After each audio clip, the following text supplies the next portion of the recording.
Hi everyone, అందరూ బాగుండాలి, అందులో నేను ఉండాలి. వంకాయలతోని ఎన్ని రకాల రెసిపీస్ వారానికి 2 సార్లు చేసుకున్నా బోర్ కొట్టకుండా తిన్న కొద్దీ తినాలనిపించే ఈ వంకాయ పులుసు ఎలాగో ఇప్పుడు నేను మీకు చేసి చూపిస్తాను.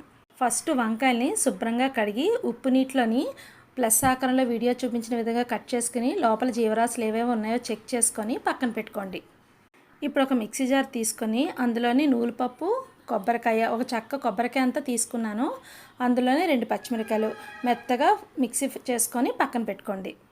ఇప్పుడు ఒక గిన్నె తీసుకొని కొద్దిగా ఆయిల్ వేసుకొని ఆవాలు, మినప్పప్పు, జీలకర్ర, పచ్చిమిరపకాయలు, ఎండుమిరపకాయలు, ఇంగువ, కరివేపాకు ఇవన్నీ ఒక్కసారి తాలింపు అంతా వేసుకున్నాక అందులోనే చింతపండు పులుసు వేసుకోవాలి. మీకు ఎంత సరిపడే పులుసు కావాలో దానికి తగినంత చింతపండు పులుసు వేసుకొని కొద్దిగా వాటర్ వేసుకొని తగినంత ఉప్పు, పసుపు వేసుకొని మనం ఇందాక కట్ చేసి ఉంచుకున్న వంకాయలు కూడా అందులో వేసుకొని ఉడికించుకోవాలి. 50% ఉడకగానే తెలిసిపోతుందండి, పట్టుకొని చూస్తే మెత్తగా ఉంటుంది. ఓకే కదా. ఇప్పుడు ఇందాక మిక్సీ చేసుకున్న కొబ్బరికాయ ముద్దను కూడా అందులో వేసుకొని బాగా కలుపుకోవాలి, ఉండలు లేకుండా కలుపుకోవాలి. మీ దగ్గర ఉంటే కొత్తిమీర, కరివేపాకు మరొక్కసారి వేసుకొని బాగా ఉడికాక దించుకోండి, అంతే. వేడి వేడి అన్నంలోనే వంకాయ పులుసు వేసుకొని చపాతీలు కూడా మీరు తీసుకోవచ్చు. Thank you for